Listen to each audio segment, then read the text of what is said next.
Apaixonados por Jesus, hoje mais um dia, já estamos aqui e vamos explorar um tema muito importante na vida cristã, assim como tem sido todos os outros, não é? Contem pra mim, vocês estão gostando? Eu tô amando ler a carta de Paulo aos Coríntios, muito ensinamento, e hoje a gente vai falar sobre a liberdade e a responsabilidade que vem com ela. Então, no capítulo 9, a gente vai entender como viver a nossa liberdade de uma maneira que edifique a nossa comunidade, né, a nossa igreja, a nossa vida, e também que glorifique a Deus. Fica aqui até o final, que eu vou falar qual a nossa senha de hoje, daí você vai compartilhar comigo lá no nosso grupo. Estou muito feliz que vocês estão aqui. Bom, então no capítulo 9, e para a gente entender um pouquinho o contexto, Paulo vai falar sobre a sua liberdade em Cristo e como ele usa dessa liberdade para servir aos outros. Mesmo, tendo direitos, Paulo tinha alguns direitos, mas ele escolhe abrir mão deles para não colocar obstáculo à mensagem do evangelho. Então vamos descobrir como essa lição se aplica à nossa vida hoje. Gente, a vida de Paulo é muito impressionante. Paulo começou aqui de uma forma, mais uma vez, já contundente, né, ele precisou confirmar o seu ministério logo nesses 2 capítulos. Por quê? Estava tendo dúvidas, críticas, né, entre os coríntios sobre a sua autoridade apostólica. Então, Paulo estava enfrentando uma série de questionamentos sobre a sua legitimidade, sabe, como apóstolo. Então, os coríntios estavam influenciados por outros líderes que se apresentavam como, sabe, superiores, lembram que eles estavam tendo essa discussão? E daí eles estavam colocando em dúvida, em xeque, a autenticidade do apostolado de Paulo. E também, em parte, porque ele não cobrava pelo seu trabalho e tinha um estilo de vida modesto. Hoje em dia é muito ao contrário, né, gente? Mas a gente vai falar sobre isso mais pra frente. Então, nesse contexto aqui, Paulo precisou fazer uma defesa vigorosa, de seu ministério. Daí ele começa perguntando, retoricamente, né, aquela pergunta, né, bem retórica: "Não sou eu apóstolo? Eu não sou livre? Por um acaso eu não vi Jesus Cristo, nosso Senhor?" Então Paulo destaca, que ele preenche todos os quesitos necessários, os critérios essenciais para ser um apóstolo. Bom, ele teve encontro pessoal com Cristo, ressuscitado, e foi diretamente comissionado por ele. E também Paulo fala para os próprios coríntios como prova do seu apostolado: "Ó, se para os outros não sou apóstolo, pelo menos para vocês eu sou. Porque vós sois o selo do meu apostolado no Senhor."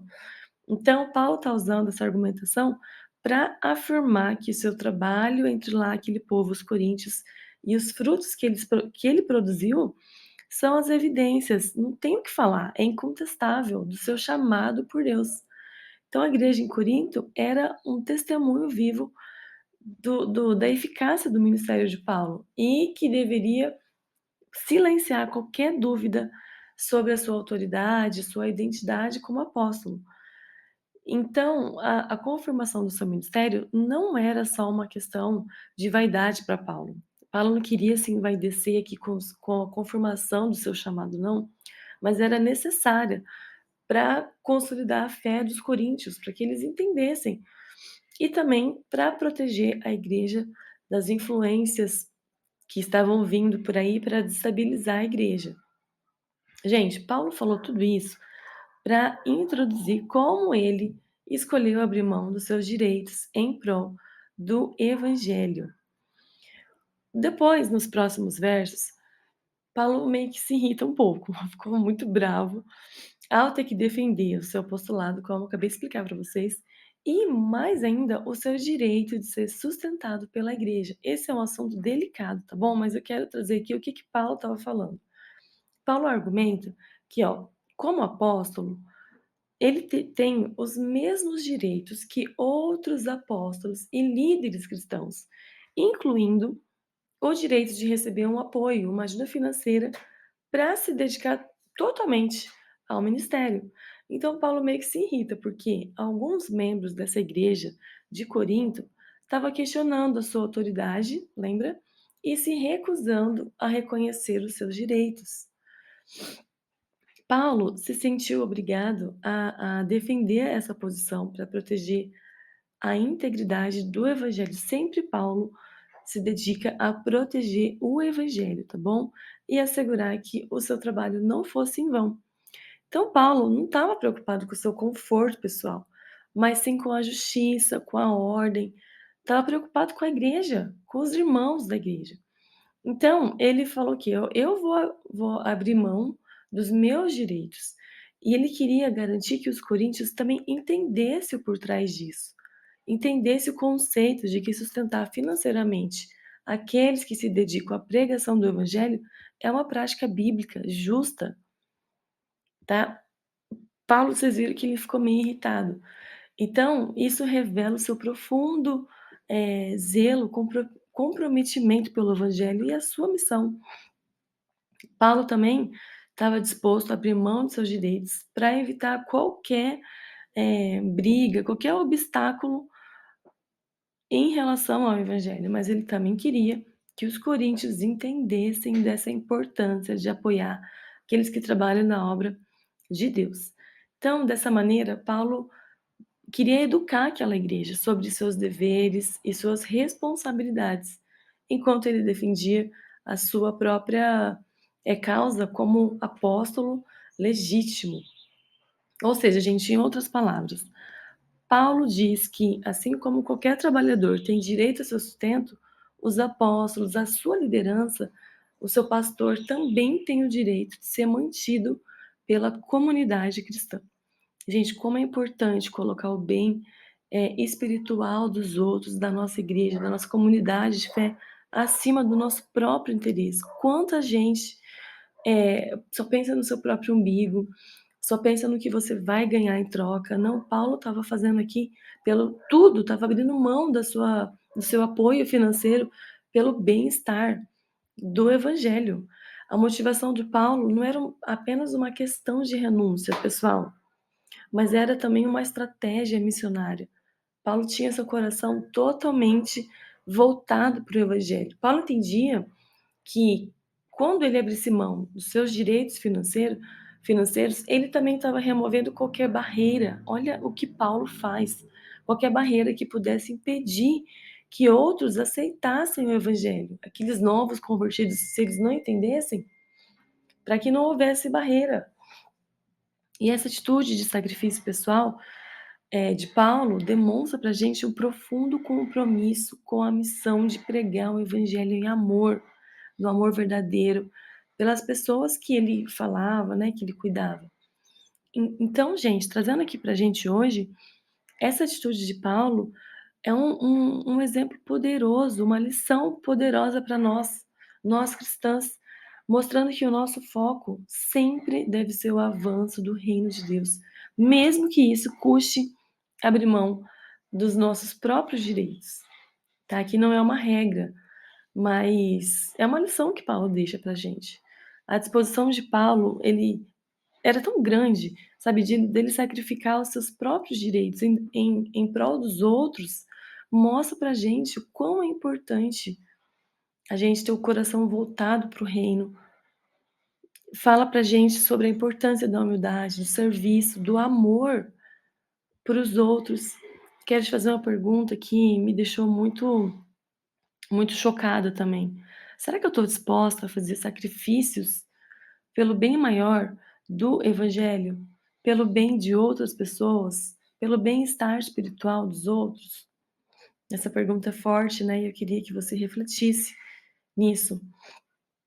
Paulo, gente, estava ciente que em algumas situações aceitar ajuda financeira poderia ser mal interpretado pelos outros, pelos novos convertidos. E por isso que ele preferiu trabalhar como fabricante de tendas para se sustentar. Então, gente, Paulo tinha um profundo compromisso com a integridade do seu ministério e com a eficácia da mensagem que ele pregava. Olha, deixa eu te dar um conceito bíblico aqui que Paulo está ensinando para gente. O sustento dos ministros do evangelho de uma liderança de um pastor é uma prática justa e bíblica. Porém, gente, Paulo enfatiza aqui que a sua escolha pessoal de não fazer o uso desse direito não invalida esse princípio, tá bom? Mas sim, ele realça a sua disposição de fazer qualquer sacrifício necessário para o bem maior do evangelho. Aqui a gente não está focando no direito, sabe, no salário, não, a gente está focando na disposição em fazer qualquer sacrifício necessário para o bem maior do evangelho. Então, Paulo meio quero resumir para vocês aqui que aqueles que pregam o evangelho devem viver do evangelho. Ou seja, gente, a igreja tem a responsabilidade de cuidar dos seus líderes espirituais, do seu líder, garantindo assim que eles tenham, né, como se dedicar plenamente ao ministério a que eles foram chamados. Então, fazendo isso, Paulo dando toda essa explicação, ele estabelece um equilíbrio entre o direito ao sustento, né, e a liberdade de abrir mão desse direito por amor ao evangelho. Então, é fundamental o pastor, a sua liderança ser cuidado pela igreja. Quero te fazer uma pergunta aqui, muito delicada, mas, gente, tem muito a ver sobre o que a gente está falando, tá bom? Não se ofenda, vamos aprender, maturidade, lembra? Vamos entender o que Paulo está falando. Eu quero te fazer mais uma pergunta. Você, eu, sou uma daquelas que causam problemas com conversinhas que ferem o pastor, a família da sua liderança? Ou você é aquele que apoia o direito da sua liderança, dos seus pastores ao sustento financeiro? Porque, gente, como tem conversa sobre isso, como é triste hoje em dia. É claro, né, que hoje está muito difícil se falar nisso. Eu vou falar um pouquinho para vocês daqui a pouco sobre isso. Bom, assim como o trabalhador, como um soldado, Paulo usa essa metáfora, né, não serve às suas próprias custas, assim como os agricultores também desfrutam do fruto do seu trabalho, os líderes, os pastores também têm esse direito de receber, um salário adequado para o seu ministério. Agora, gente, o que eu queria falar com vocês é: cuidado com os charlatões que usam o nome de Deus para enriquecer. Infelizmente, existem muitos tal dos profetas que se auto-intitularam profetas, e Paulo aqui ele fala: "Eu fui chamado". Sabe, hoje em dia tem muitos profetas que se chamam eles mesmos se chamam, sabe, que se auto-intitulam, e ainda como profeta. E o foco deles não é em prol do reino, eles não abrem mão de nada. O foco deles é sempre o próprio umbigo, sempre se enriquecerem, é trazer o eu, sabe, é eles se impulsionarem para frente. O reino de Deus é o último que eles falam, né. Mas olha, ainda existem bons homens, seja debaixo de uma liderança que usa desse direito dele, que se beneficia da provisão financeira única e exclusivamente para que eles possam se dedicar integralmente ao cuidado da igreja, do rebanho, sem se preocupar com as suas necessidades materiais. Quantos pastores passando em dificuldade por aí, a gente ainda existem bons homens, ainda existem homens com o coração no evangelho, com o coração no seu chamado no reino. A igreja é chamada para valorizar, cuidar dos seus líderes espirituais, né, promovendo esse sustento digno, para que eles exerçam o seu ministério com dedicação, com excelência, não pensando no que eles vão comer amanhã. Gente, então, em resumo para vocês, Paulo ensina que a igreja tem o dever de cuidar financeiramente dos seus líderes, dos seus pastores, tá bom? Criticar o salário do pastor, como eu já vi muita gente por aí, vai contra o princípio bíblico. Não seja essa pessoa em nome de Jesus, tá? Vai contra o princípio bíblico de sustento e de reconhecimento pelo trabalho espiritual. Agora, um pouquinho mais para frente, Paulo explica que ele se fez servo de todos com o propósito de ganhar mais pessoas para Cristo. Que, que atitude maravilhosa de Paulo, gente. Paulo, mesmo ele sendo livre, né, mesmo ele não estando sob domínio de ninguém, ele voluntariamente escolheu servir para alcançar outros grupos de pessoas e que outras pessoas conheçam o evangelho. Então Paulo adotou uma postura muito linda de empatia com outras pessoas, com outras culturas, com outras tradições, tudo para não criar barreira ao evangelho. Ele mesmo fala, né, que ele se fez judeus para os judeus, como ele se fez como sem lei para os que estão sem lei, ele se fez fraco para os que estão fraco. Então ele demonstrou uma sensibilidade tão linda com as pessoas, e essa visão de Paulo estratégica trouxe um impacto na sua pregação, né, então ele se tornou mais acessível, mais eficaz na sua comunicação, tudo para que a mensagem de Cristo fosse levada a todo o povo. Então, Paulo fala aqui nesses versos mais para frente, que a sua motivação principal era o amor, era o desejo de salvar o maior número de pessoas. O que que eu e você estamos fazendo para alcançar o maior número de pessoas? Será que a gente fica criticando quem faz uma coisa e ainda não conhece a palavra de Deus? Como? Como que a gente tem feito? Qual a nossa estratégia?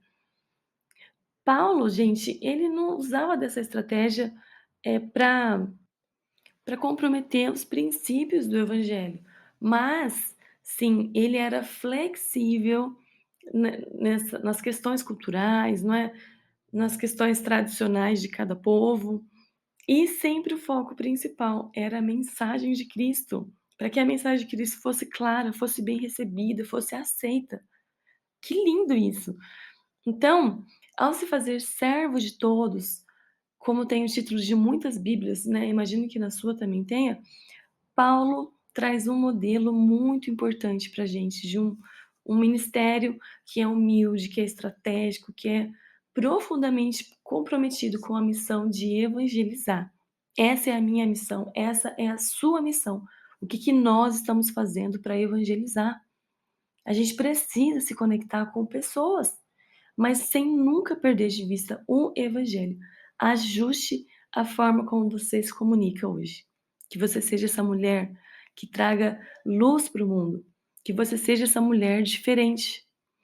Amém, gente? Agora, lá no final, eu amo essa passagem. Paulo fala, ele traz uma analogia poderosa sobre a nossa vida cristã. Quem aí viu as Olimpíadas? Nossa, como eu amo as Olimpíadas. Tem vários esportes que eu assisto. Eu gosto de vôlei, eu gosto da ginástica olímpica, eu gosto da ginástica rítmica, da natação. Gente, eu amo. Nossa, é muito legal. Vocês assistiram? Me conta quem assistiu. Aqui nessa passagem, Paulo vai comparar a vida, exatamente a vida cristã, com a vida de uma corrida, de um atleta. E, gente, ele enfatiza aqui a necessidade da disciplina, do foco, de você não desistir, né, da perseverança. Ele fala que assim como os atletas competem por uma coroa perecível, eu e você, como cristãos, corremos por uma coroa incorruptível, por uma coroa eterna. Então, Paulo vai usar o exemplo dos gregos. Só um detalhe aqui, gente, fala dos atletas gregos. E olha que, que informação importante para vocês. Os atletas gregos treinavam rigorosamente, gente, mas para obter uma simples coroa de louros. Gente, vocês têm noção do que é isso? Paulo estava ilustrando a seriedade, o comprometimento desses atletas gregos. E o que diz a nós, gente? Eu e você, cristãos, olha o nosso comprometimento que a gente precisa ter na nossa caminhada com Cristo. Caminhar com Deus não é de qualquer jeito, não. A nossa vida cristã é essencial a gente ter disciplina, assim como é para os atletas. Quanto mais para nós, a gente precisa abrir mão de certas coisas, nos submeter a uma rigorosa autodisciplina espiritual, sabe, para que a gente busque todos os dias um crescimento, maturidade na nossa fé. A gente não pode brincar de ser crente. Paulo também fala da importância de correr com um propósito claro e definido, né. Paulo fala assim: "Ó, você, a gente não pode correr sem uma meta. sem quem luta como quem como aquele que luta como quem dá golpes no ar. Eu tô lendo aqui para vocês, e Paulo fala que a nossa vida precisa ser vivida com intencionalidade, com propósito. Não vamos ser como aqueles que dão golpes no ar. Tenta dar um golpe no ar aí para você ver. Que a gente sempre precisa agradar a Deus, a nossa vida tem que ser com propósito, agradando a Deus, cumprindo a sua verdade, cumprindo a sua vontade. E aí, a viver dessa maneira, aí sim, aí a gente vai estar preparado para receber a recompensa eterna que Deus prometeu para aqueles que chegam fiéis até o fim. Gente, a vida com Deus precisa ser clara na sua mente, precisa ter foco. Não dá para você continuar no mesmo erro. Não dá para a gente pecar hoje, amanhã pecar de novo no mesmo erro. Nós somos pecadores, sim. A graça de Deus está disponível para nós, sim. Mas a gente precisa ter foco como um atleta. Vocês acham que foi fácil a nossa Rebeca ganhar a medalha de ouro? Você acha que ela não ficou dias e dias sem estar com a sua família, abrindo mão de coisas que ela gostaria, de comidas que ela gostaria, para ela treinar bem e ter o resultado final que ela teve? Nós também precisamos ter o compromisso, sabe, um compromisso perfeito com Deus. E quais são as aplicações práticas para o nosso dia, de tudo isso que a gente leu, que a gente falou? Primeiro, renuncie os seus direitos pelo bem do próximo. Vocês lembram? Paulo falou sobre abrir mão dos direitos dele para não causar nenhum impedimento, ao evangelho de Cristo. Vamos trazer para nós mulheres? Talvez isso signifique sacrificar alguns dos nossos confortos, dos nossos privilégios. Vamos trazer pelo bem do próximo, né? Em favor do bem-estar da sua família, dos seus amigos, de um irmão seu. Por exemplo, aqui, se você é mãe, você pode se dedicar mais tempo aos filhos, mesmo que isso signifique deixar de lado as suas ambições profissionais. Gente, essa pandemia, não sei se vocês prestaram atenção nisso, mas essa pandemia fez a gente voltar para nossa casa. Quantas mães não tinham mais um momento com os filhos, com a família? Então, talvez seja a hora da gente renunciar a alguns direitos pelo bem da sua própria família. Talvez seja a hora de você ser uma esposa melhor. Talvez seja a hora de você ser uma mãe mais dedicada. Pense nisso, pense no que você pode renunciar pelo bem do próximo. Agora vamos falar de igreja. O que você pode fazer em favor da sua igreja? Outra coisa que a gente pode aprender com todo esse capítulo de Paulo, né, da primeira carta de Paulo aos Coríntios, no capítulo 9, a igreja precisa ser grata e responsável pelo sustento dos seus pastores. Então, cuide da sua liderança. Gente, o pastorado, a liderança não é fácil. Eu posso falar, não é fácil. Tem dias que a gente precisa animar outros quando a gente não está animado. Sabe, tem dia que a gente ora para os outros quando a gente precisa de uma oração. Então o pastor, gente, o líder, ele dedica a sua vida do rebanho, para o cuidado espiritual das pessoas do rebanho.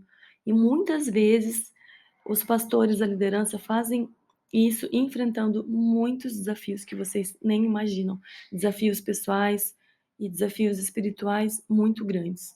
Então, gente, é justo, é bíblico que a igreja, que você como igreja, você retribua esse cuidado com carinho, com apoio, seja de qual forma você puder.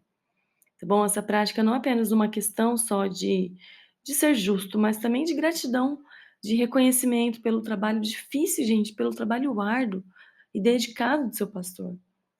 Cuide da sua liderança, sabe? Mande uma mensagem: você tá bem? Você tá precisando de alguma coisa? Sabe? Você precisa de um dia só para você? Faça isso, gente, isso é tão bom. Vocês vão ver a diferença que vai fazer na própria igreja, na própria comunidade de vocês. E o cuidado com a sua liderança vai além da compensação financeira, gente. Não é questão de dinheiro, sabe? É muito importante que os membros da igreja ofereçam esse apoio que eu falei, apoio emocional, a oração constante. Esses dias a gente estava na igreja e veio uma irmã, ela simplesmente veio sobre mim e o meu marido e orou por nós. Nossa, gente, foi tão lindo, foi tão encorajador, sabe? O pastor também é um ser humano, gente, que assim como qualquer outro precisa de suporte, precisa de amor, sabe? Para enfrentar as dificuldades da vida, do ministério. Não é fácil. E quando você cuida bem do seu pastor, a igreja garante, né, que ele esteja fortalecido, capacitado para liderar, para servir com excelência. Se a sua igreja está indo mal, olhe para o seu pastor. Veja se ele está precisando de alguma coisa, de um apoio, de uma mão estendida. Às vezes só isso já basta, já dá forças para que ele se levante. Sabe, assim a sua igreja vai ter um crescimento espiritual muito grande. Outra coisa que nós podemos aprender, disciplina e autocuidado. Gente, Paulo, a gente leu que ele usa a metáfora, né, de um atleta que se disciplina para alcançar uma coroa que é incorruptível. Então, na nossa vida cotidiana, eu e você como mulher, a gente pode aplicar isso na nossa vida, tendo como, gente, uma rotina de autocuidado.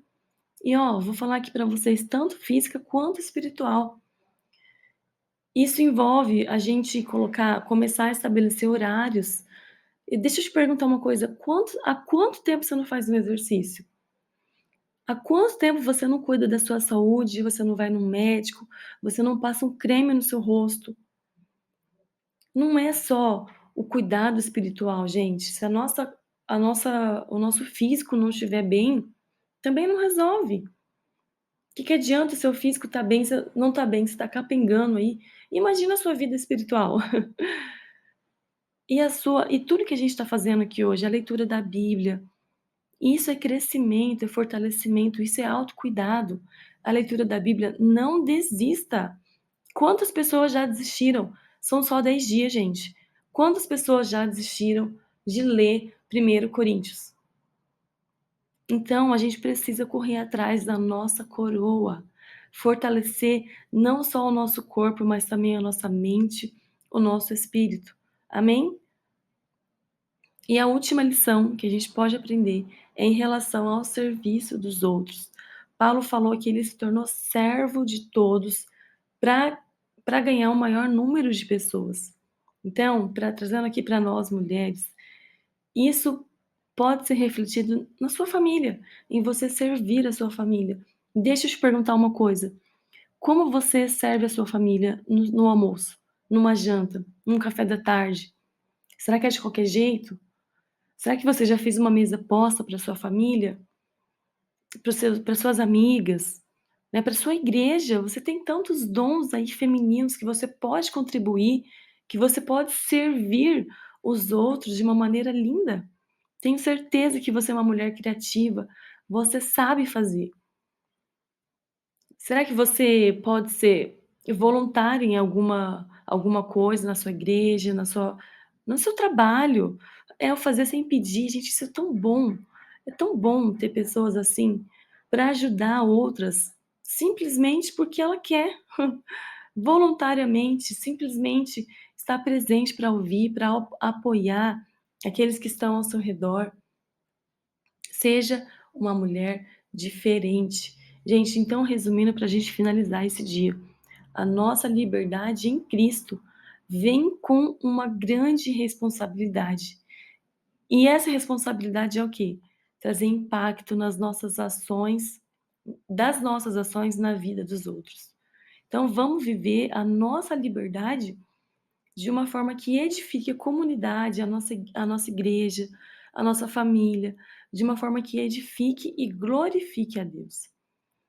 Eu quero te fazer outra pergunta: como você pode usar a sua liberdade hoje para servir melhor os outros? Você é livre, mas você pode abdicar dos seus direitos. Como você pode usar essa liberdade? Conta para mim.